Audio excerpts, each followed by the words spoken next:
22nd, 2018, 2019, May 22nd, 2019. We are approaching Anchorage. We took the cruise ship from Anchorage to Vancouver, 7-day cruise ship. It's from the airplane, look down to Anchorage.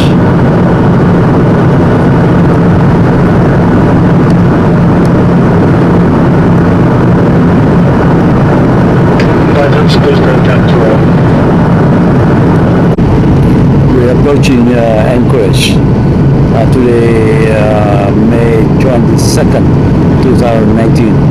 We arrive Anchorage to take the cruise ship, Princess cruise ship, 7 days, go from Anchorage to Vancouver.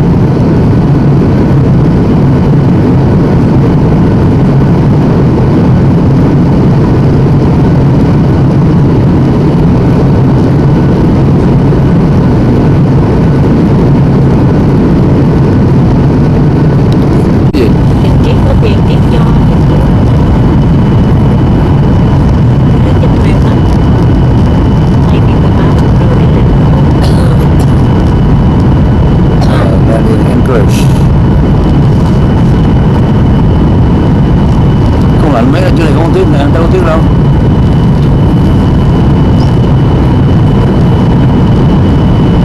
Nhưng mà mình đâu có tới phi trường đâu.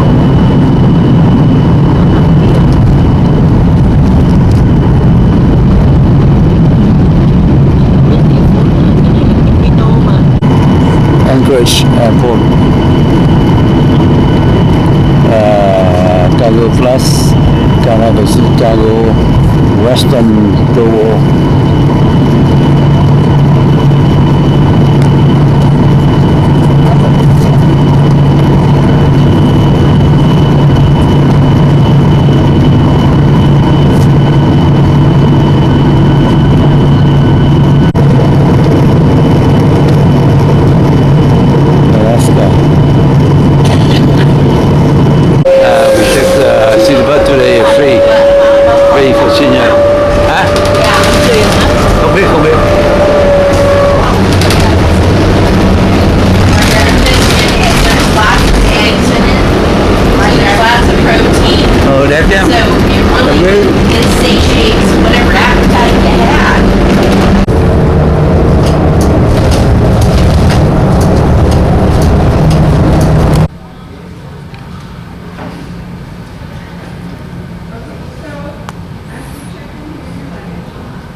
Nè. What are you hungry for? Just like a pastry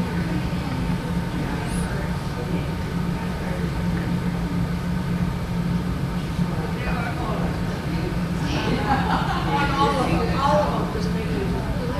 I don't know.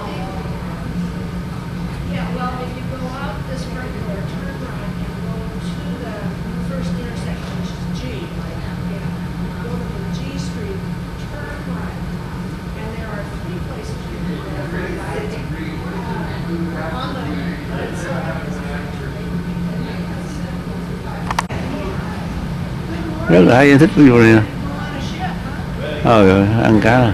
Dễ sợ. Okay, so I just need a picture ID. If you both have the same last name, I just need one.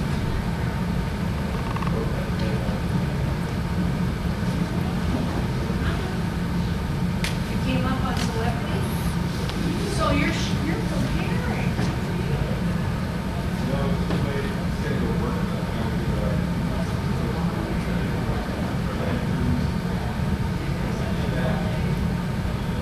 Have you cruised a variety of different cruise lines before? See, I really haven't, so it would be a fun thing to do. That's the important thing. I can't do that happy for my That's a whole thing. See, yeah, yours. Hay quá. Tìm được cái phim như vậy đâu phải dễ không? Rồi ăn cái xíu bỏ kìa.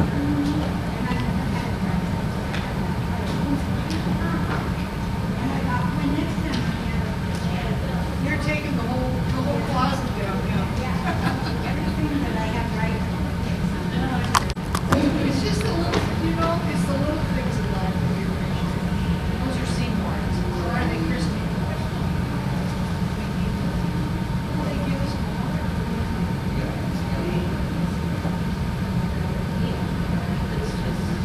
We handed that person someday, they give us more tags. They tell them to change. That's a Danny question. That's way over my head. I vote yes.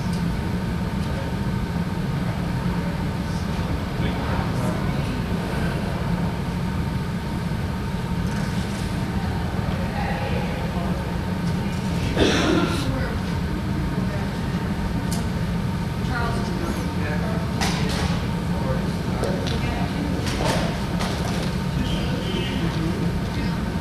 That allows for when, are both of them visiting? That allows for when one gets. Rồi May 27 nữa bạn. Đi Alaska này có 299 nè của tụi Norwegian nè. Ừ.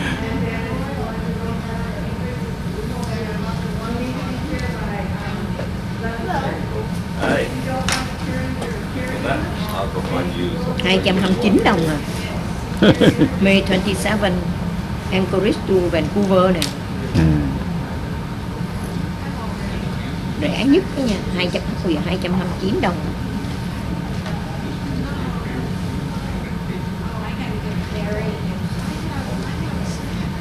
June cũng có nữa, 299 đồng nè. June 10 229 đồng, rẻ quá người ta. Yeah. Tụi Norwegian cũng không tệ đâu, 83% off.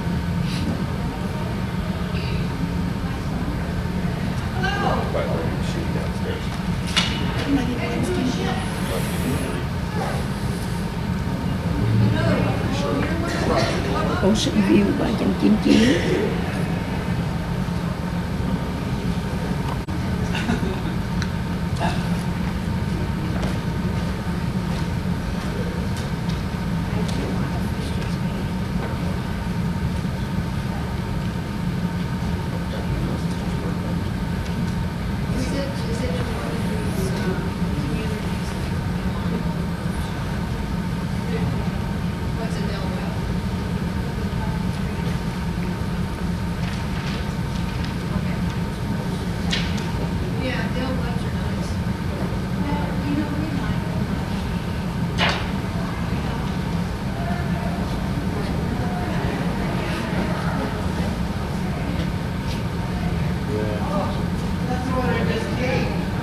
ôi, làm cái nữa rồi.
Đi chưa? Hay là coi? Chưa? Đi chưa? Đi bộ. Ok. Thích mấy phim này coi chưa? Bây giờ nó mới để này cho bà coi đó. À. Ngồi đi chat bà Tư. Không có thấy. Rồi gần bây giờ đấy. Đi tiểu, để đi tiểu hả? Đi tiểu, ăn đi tiểu. That's Anchorage.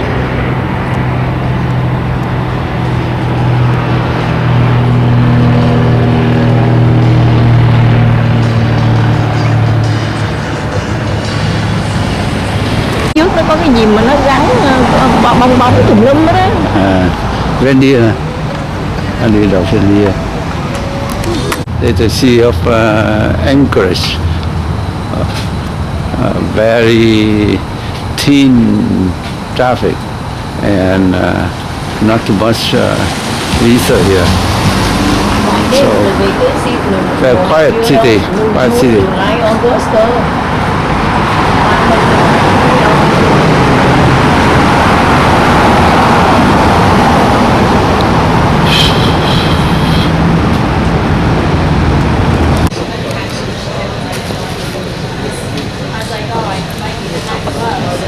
Nó cả năm cả tháng trời nó mới thu được cái đó, còn mình tới chút xíu rồi thấy được.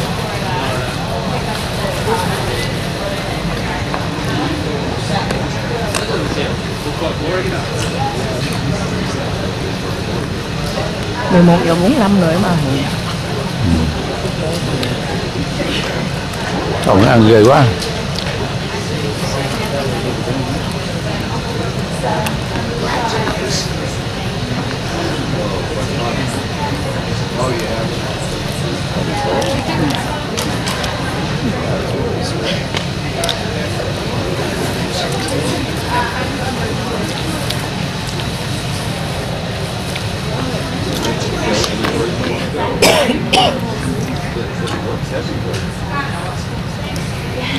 Và bà Hoa ở nhà bà chim én tới đọc đầy.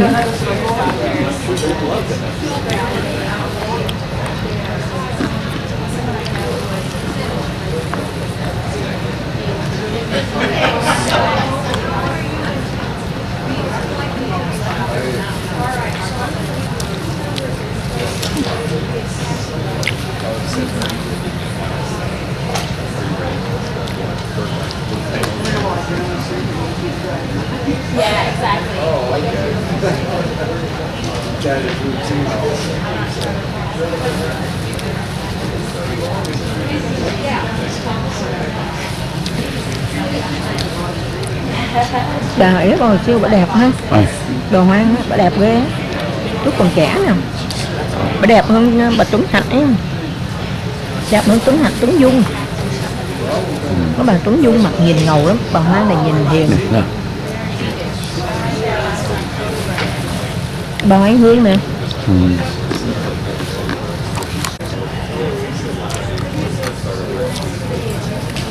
Good morning, cruisers. Those of you that are heading to the ship for a wonderful week, be boarding soon, but we do have one set of hand carry luggage still with us. I believe the last name is P-A-M-G, Pang. If you're in the room, would you please collect your hand carries to take to the ship. We will be announcing when you will board shortly.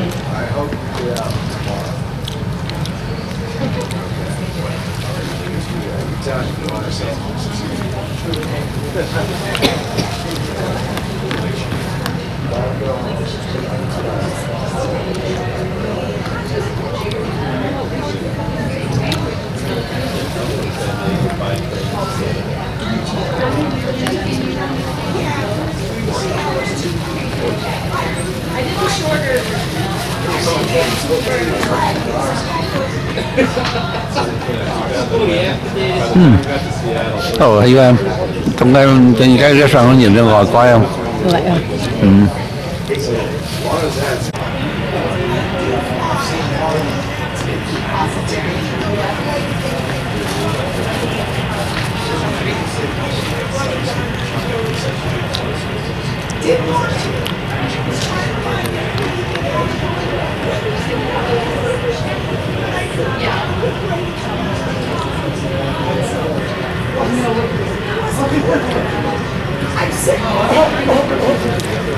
Bà này giỏi ha, software engineer, làm ở Mitsubishi Motor, học từ Farm Valley High School ra,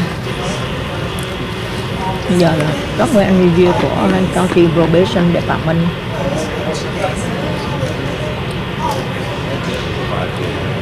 Vũ Hồng Nhung.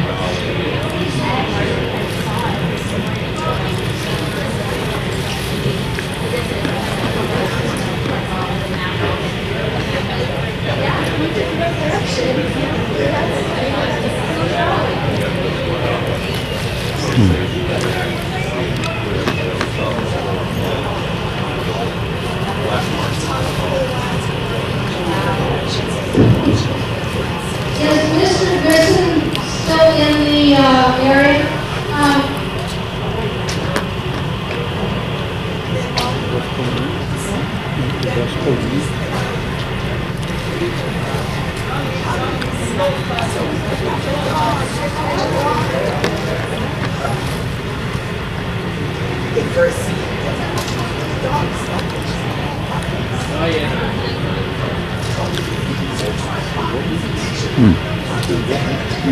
Hay quá.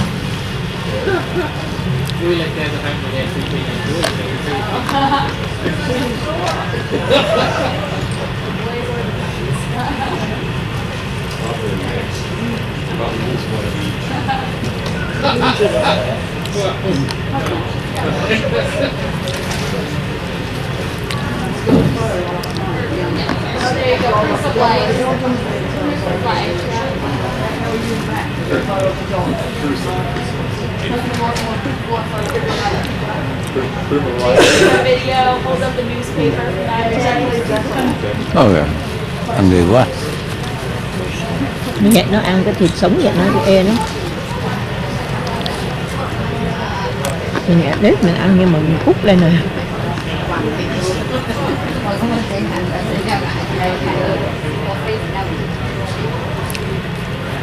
Cruisers.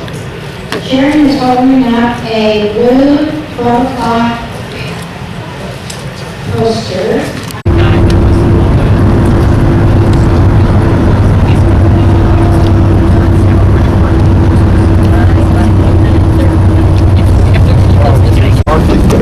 Hazard yacht.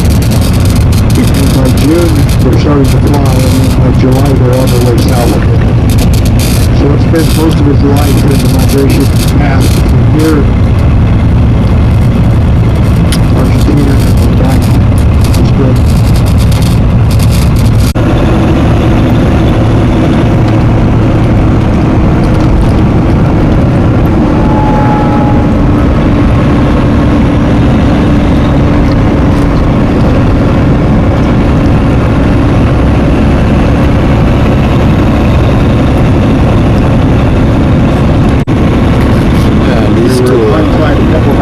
So the tide is off to right now. it looks like clear across the island. Two of us go from Anchorage to Beecher.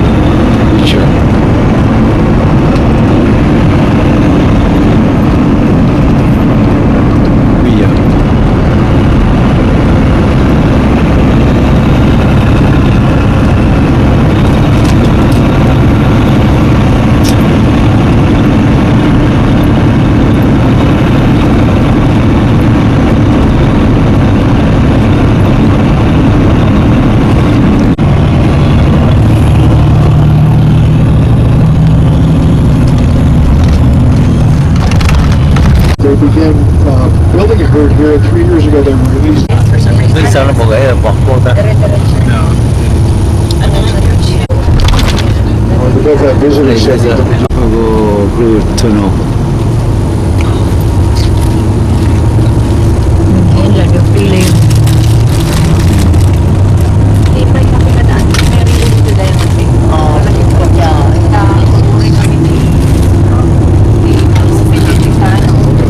Nag-standby kami palang dito. Itakay meron kang manunod.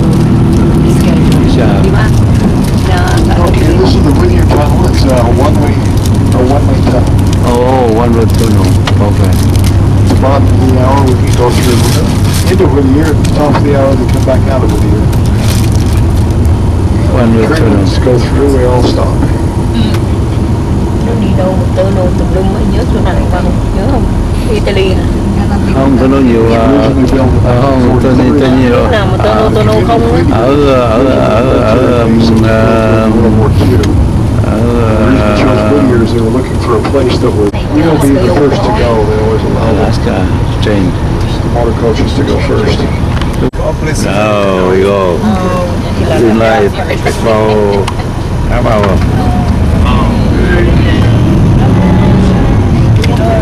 Tunnel. Go to tunnel. Yun di sana lagang. Para sa manangkot ang lagang ay.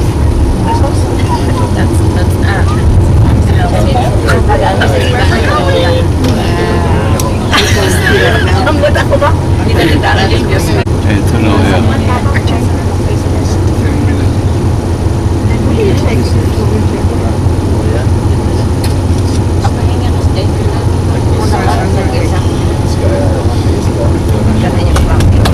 Alright, green light again.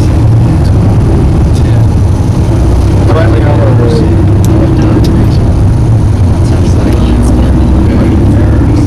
Start mo ah.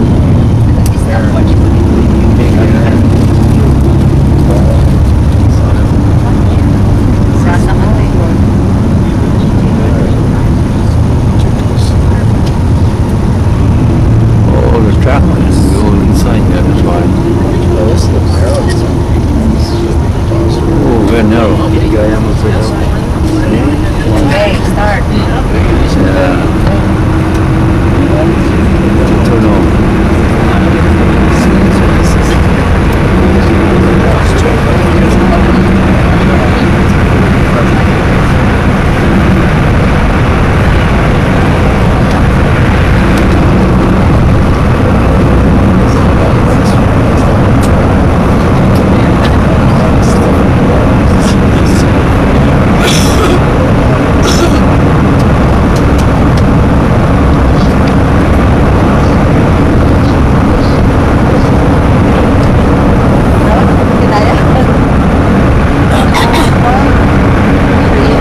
the exit here is your cruise ship.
We board the ship.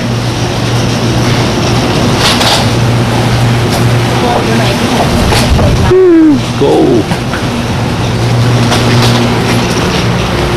Coral Princess. Coral Princess. We board the ship.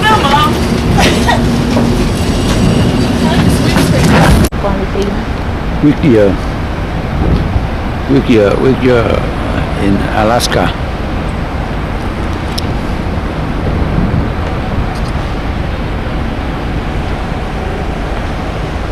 Có khi nào mà lấy tôm Thường là giống như chùa Phật Đà Nẵng, không ai điều. Đánh chưa đó? Đánh chưa? giờ bà hít thở. Strong không? Engine very strong.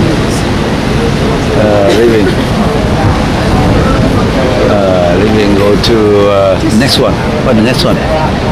Chắc quê tomorrow là cái gì á? Action gì á?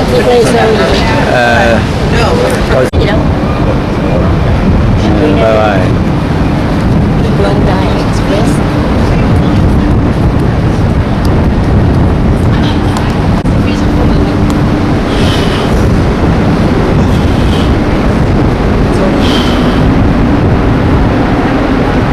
Now you see 8:30, the ship leaving.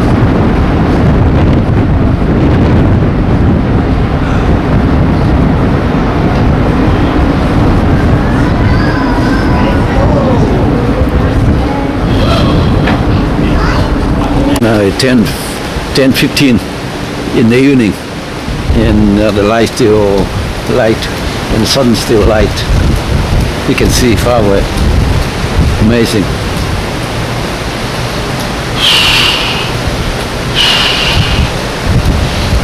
Hilton and the Ruth Glacier, they're pretty amazing glaciers, but the landscape we're going into now is absolutely, it was all covered with ice 3,000 years ago. So you'll learn really to get an Prince William Sound, just about where we were this morning at about, I don't know, what was it? Well, we went last night. So we left at 8, about 10 o'clock we went through Hinchinbrook, and that's where that earthquake took place in 1964, a 9.2 earthquake. So all this movement is a very dynamic land, and you'll see that in southeast Alaska for sure. Now, sometime this evening we're going to make a turn into the Inside Passage, headed for Glacier Bay tomorrow. And it's probably going to be too late for you to really peer out and look at Lituya Bay. But I'll tell you a little bit about Lituya Bay. Lituya Bay is the site of the biggest tidal wave in Alaska history. It was caused by a landslide. Well, it was caused by an earthquake that caused a landslide that caused the glacier to collapse at the head of the bay, and it generated an 1,800-foot tidal wave. And there were people parked, anchored in Lituya Bay, and it picked up them time off the grid when I was running dogs. And then I moved to Homer, Alaska. And this is Homer, Alaska, known for the Homer Spit. It's only famous for one thing. We got 3 glaciers across from where I live. It's only famous for one thing. It's the home of the world's ugliest fish. It's the halibut capital of Alaska. And it's sort of famous, most of the women are single there, because you know what they say about the men, the odds are good, but the goods are odd. I've got 3 kids, I've got 1 daughter coming in that slideshow of my wild children, also included penguins. We don't have any penguins in Alaska, but I do work in Antarctica.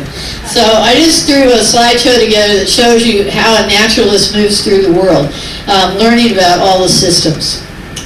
I work with an illustrator named Shannon Cartwright, but I didn't know she was an illustrator when I met her. She's working in a hunting camp for a master guide. She's a Class A guide. And I was working for him, taking care of the horses, training them, whatnot, getting them to stand when they started using a 45-70 next to them. And Shannon Cartwright cracked me up because first time I met her, she unpacked her saddlebags, pulled out a buck knife, a 44, and a giant box of crayons, 64 colors and a built-in sharpener. And I'm like, what's with the crayons? And she goes, well, I might have to draw a picture, plus they're really good for building a fire if it's raining. And I'm like, cool. So we've been doing books together for about 35 years. We've done 30 books. You'll see them all over Alaska.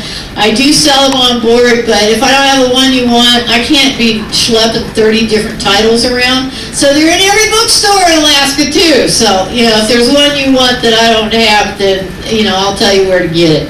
But you just left moose country, right?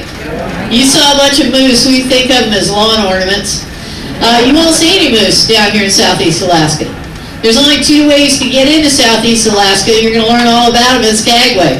Chilkoot Pass, White Pass Trail. The big old mountain range called the Coastal Range makes it very formidable for animals to move back and forth from Canada to Alaska in the rainforest. So the only place they come through is those 2 passes. So the one place you might see a moose is in Haines, but you saw them already. What the heck? Did you guys learn about the moose dropping festival in Talkeetna? We don't drop the moose.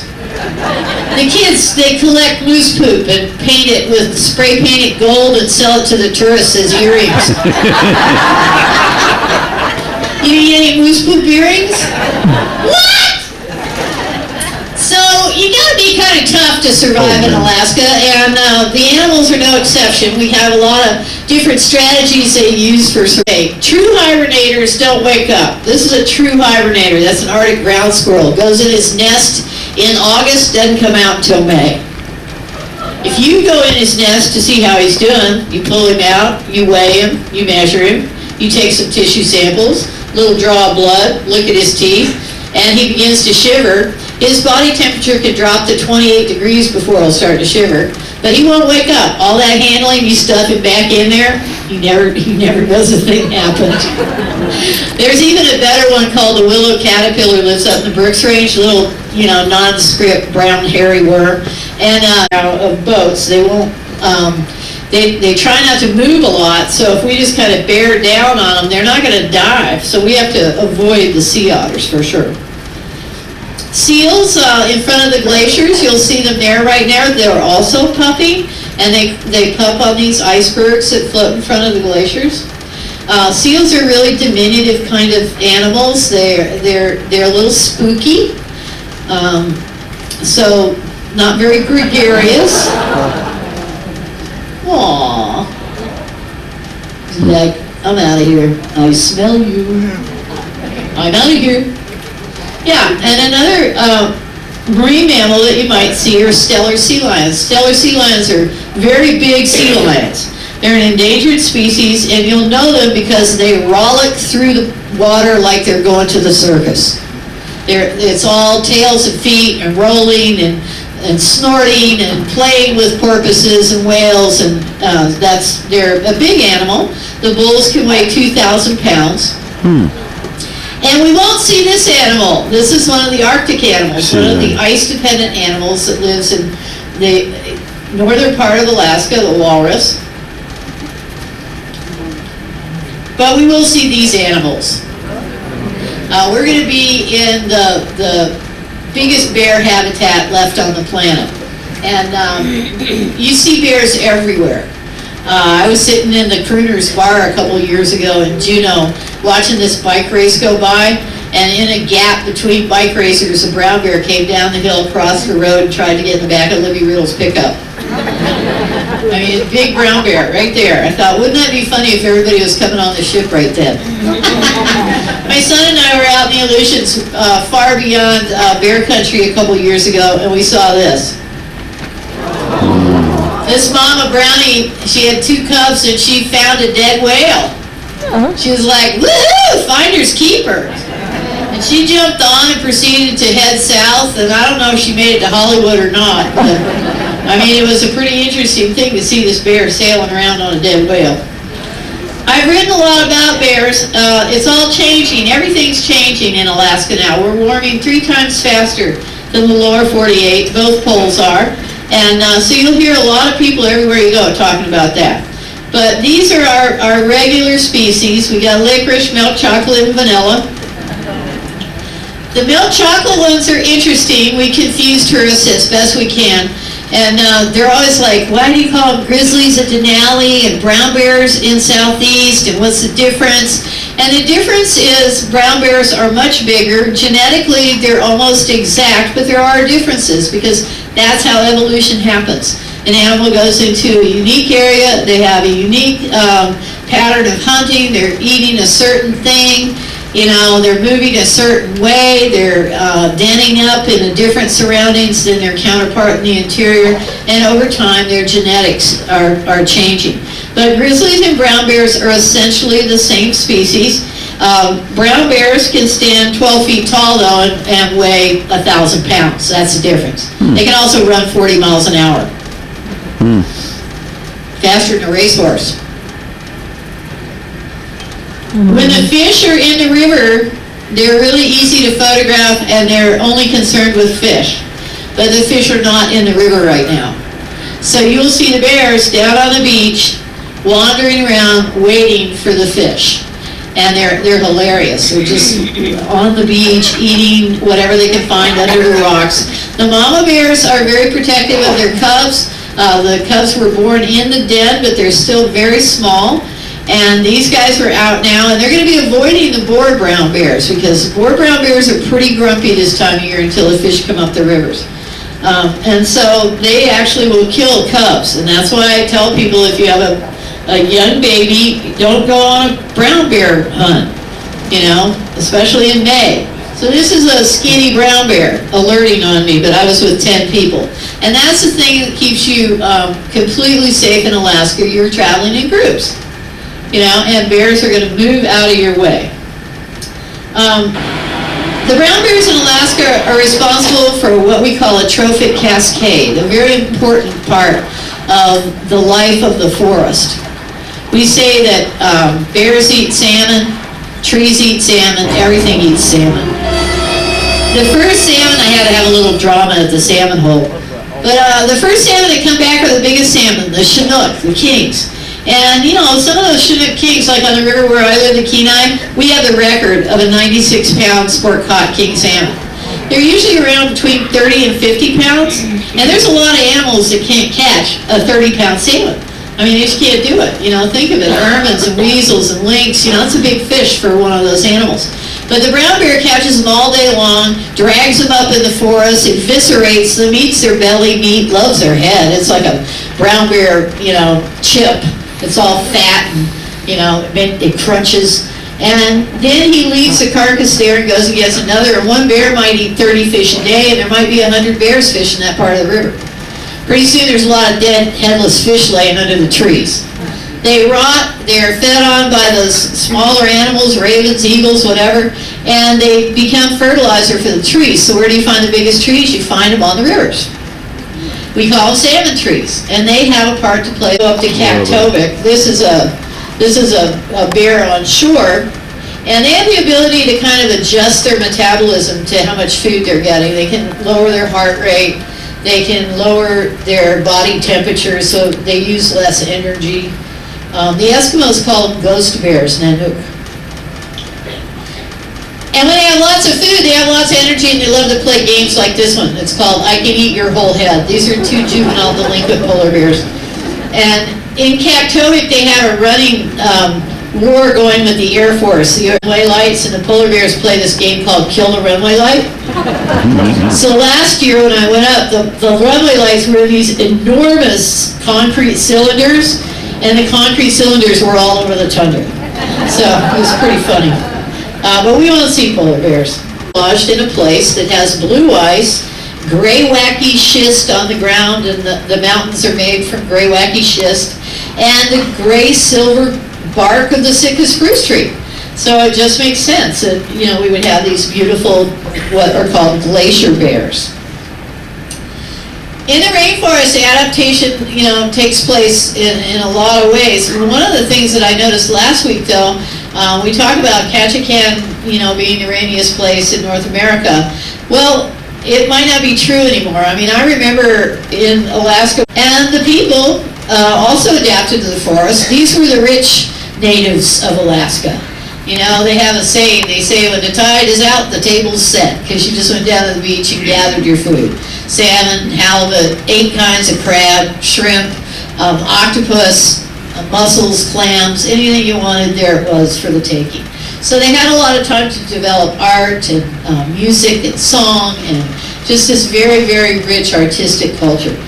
3 main groups, Tlingit, Haida, and Tsimshian, and you'll see the biggest number of representatives of these groups in Ketchikan. You'll see a town of totems, but there are 2 places you can go to see totems, Saxman and Totem Bite. So you'll be in all of these towns. Go to Tracy's Crab Shack and you go, holy cow, $50 for a king crab leg? You know, think about it for a minute. Those king crabs are 30 years old. They have to be caught on that TV show, The Deadliest Catch, or they don't count. You know, I mean, it's like Alaskans don't get to eat king crab very often. We usually just have it at Easter. You know, so it's a rare and exciting gift that we get. The native people of Alaska, many of them settled here 30,000 years ago. They came across a bridge of land that existed during the last big ice age, not including the mini ice age that happened 3,000 years ago. And they came to hunt big mammals, Grandma, and I've never had that happen in my life. But I have had some encounters with wolves. One was when I was in a dog race, and I had slept for about 5 days, and I started to see snakes riding on bicycles and stuff. And I fell asleep, fell off my sled. And I managed to grab the stanchion, and I'm thumping down the trail trying to get back on the sled, when all of a sudden the dogs bolted, and these 3 wolves come charging out of the brush toward us. And about that time we went airborne, and the dogs went right off a cliff. Yeah, the wolves were hurting us, and they did a good job, and I hit the ground so hard I wet my pants. That was a real learning experience, because when it's 40 below out and you're in a race, you don't want to wet your pants. But I figure it was some kid wandering around on the tundra that made a deal with a dog 30,000 years ago, said, I'll feed you every day, but you're going to have to pull my sleigh. And just so happens last year they found the skull of one of these dogs, one of the first domesticated dogs. It looked a lot like a Siberian Husky, 31.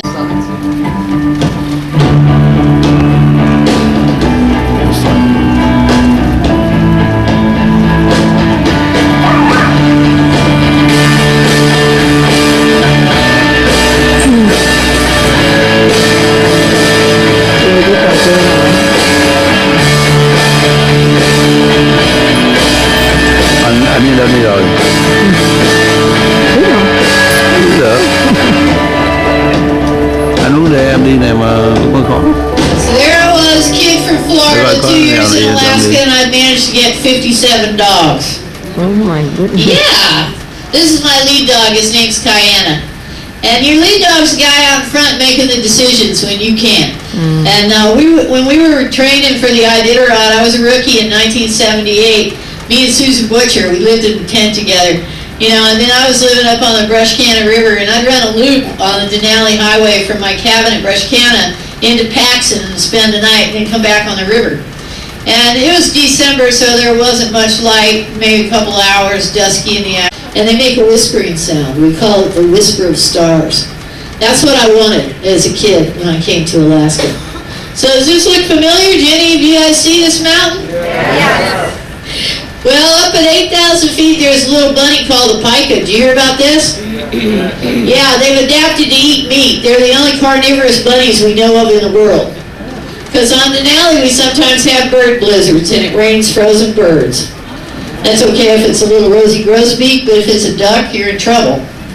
And the rabbits collect them and put them in their nests like... All four are Indians. Aleuts living on the Aleutian chain have two kinds of Eskimos, Yupik Eskimo and a Nupak Eskimo. My mother always said that as a kid, her and her family by just become electrical.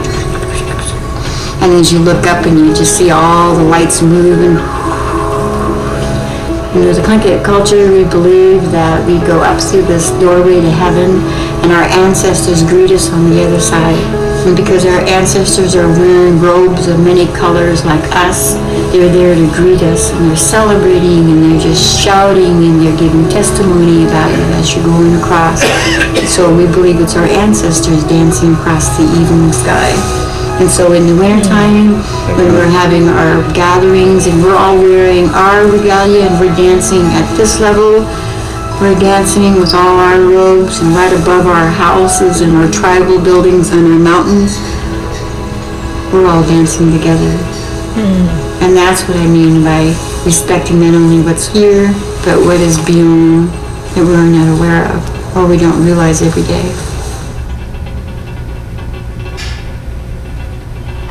It's where the animals got to know us quite well. The whales would come around all the time, and so because we lived with them for some time, one day, and I don't know if people have ever experienced this, but one day we were anchored up in the harbor and the sun was setting, it was quiet, you could hear the herring flip, everything was peaceful, and then all of a sudden you just heard this loud crying, wailing sound, and you just had no idea what that could be. And so what we did was we pulled up our anchor on the boat and we went out to the mouth of the harbor and we turned and we looked, and far off in the distance it looked like a fence post coming at you down this channel. And as it got closer you saw that it was really the pectoral fins of the whales, and they were all on our side and they were marching. They were coming this direction. And as you look closer you see that there's parallel lines of two of them coming to that picket fence. What they were doing is they were taking the injured whale. The ones that were closest to it were coming and they were picking it up, and then they would lower it down, and then the next two would come in line and they would pick it up and lower it down. And you could hear this wailing sound that sounded like just so many mothers crying over the loss. And that's what was going on, was just this funeral that was happening right before you. And sometimes you don't hear about that. You don't see things like this. You don't read it in the book. But it happens because the animals here, although we think that we've been here a long time, they've been here longer. And for us, we've only been here for a small fraction of the time that they've been here because they came here first.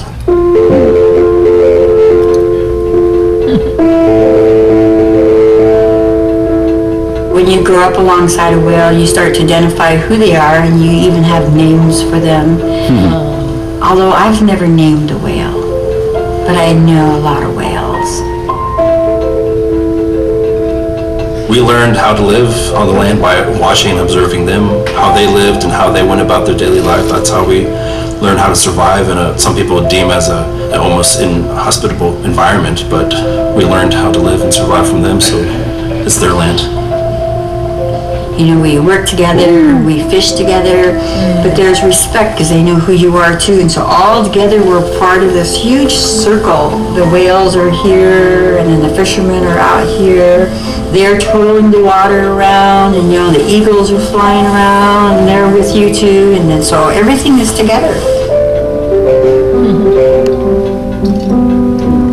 where these animals had evolved since the Ice Age, and there are no animals and plants in the Wonder Lake area here except for a dandelion on the road that are not native. So you're seeing these animals interacting like they have been for thousands of years. They've clothed us and fed us for thousands and thousands of years, so they require our respect, and without their help, probably wouldn't survive today, let alone, 1,000 years ago. And they know you by sound too. I just know they recognize the different hulls. They know this boat versus that boat. And they know too that there are some really good people or sounds that come from this boat, and that's the one they come to. So yeah, whales, you get to know them. You get to watch them grow up. You can see the calves as they're growing up and they're being nursed in little areas of the bay, shallow areas.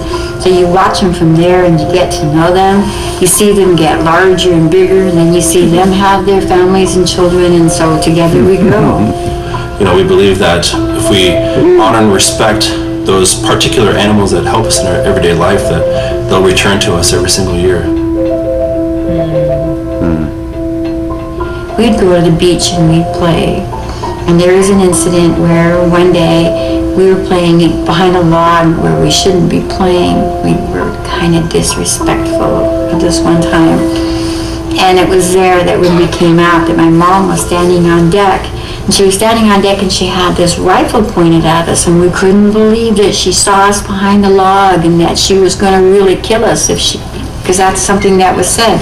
If you ever do this, I'm going to kill you, and that was including going into the territory of a bear, doing things that we shouldn't be doing. And of course, that's what we did as a child. And so when we came out from behind that tree stump and we turned around and looked, she was standing on deck and she had that rifle pointed at us. And we thought for sure, oh no, she's real serious, she wasn't kidding. But as we got closer and closer to the boat, she put the rifle down. And it was only then that we realized that she was pointing that rifle at that mother bear that was standing in the tree line. One day I was sitting on the porch with my wife, and a moose walked by. We were having dinner. A moose walked by, and then a caribou walked by, and then a wolf walked by. And I looked at her and I said, all we need is a bear. And then a bear walked by.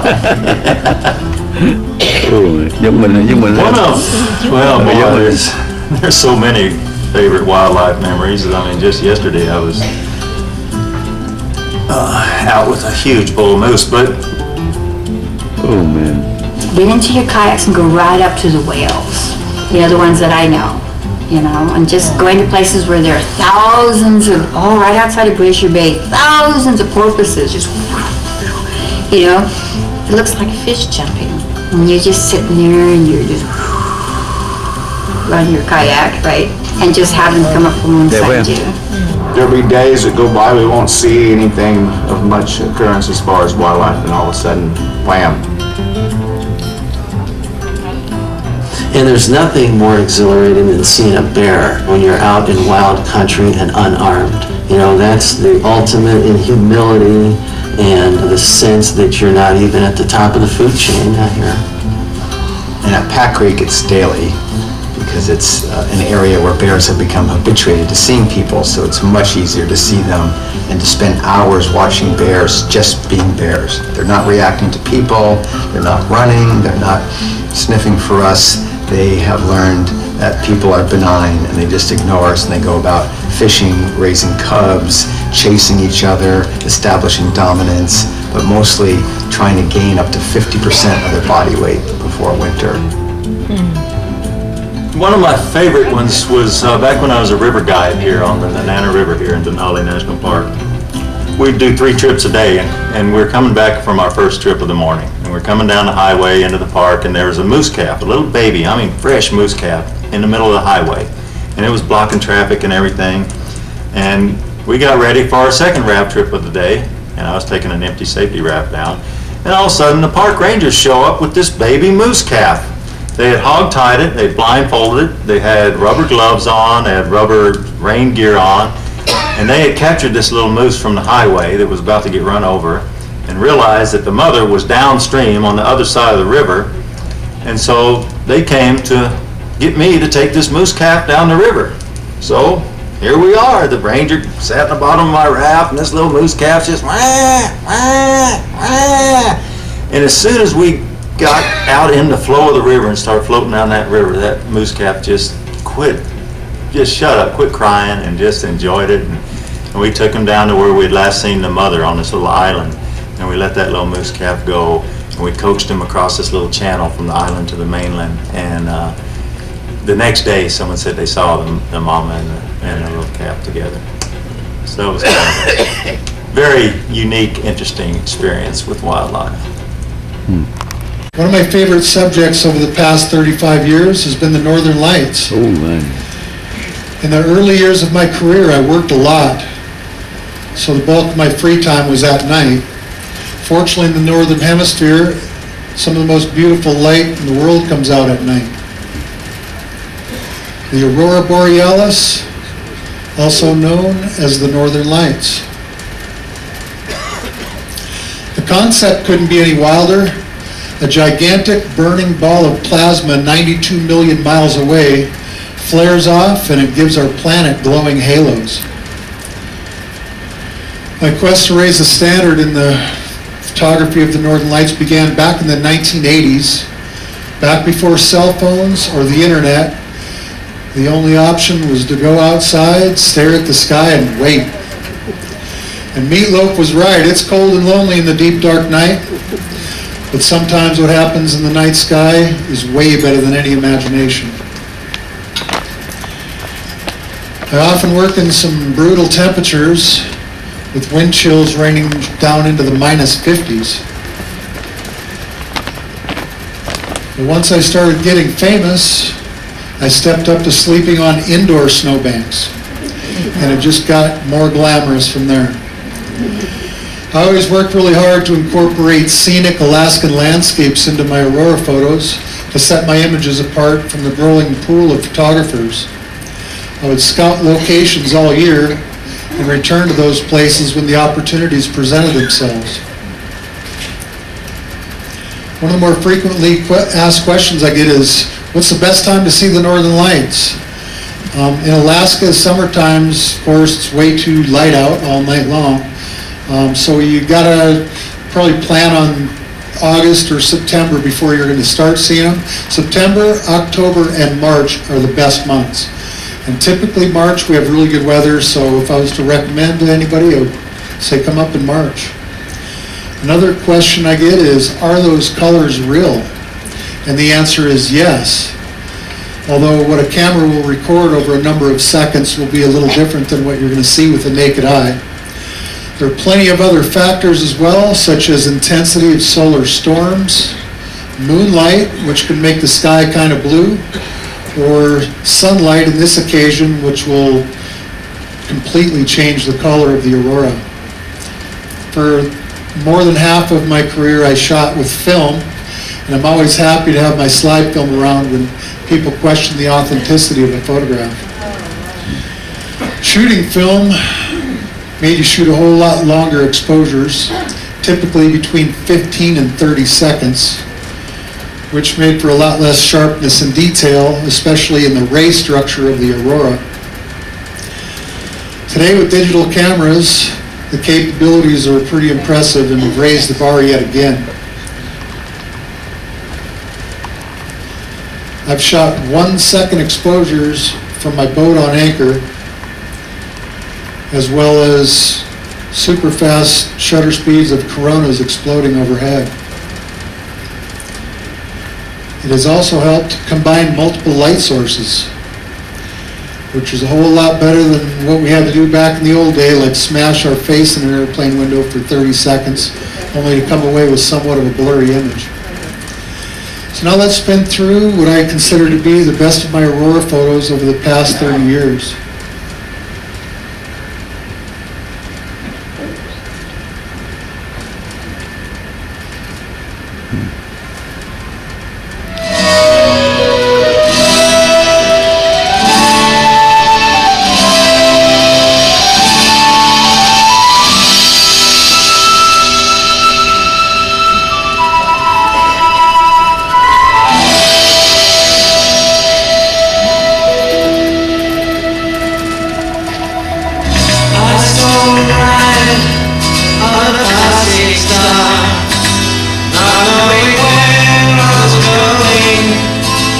hero of all. Through years of light, lands of future now.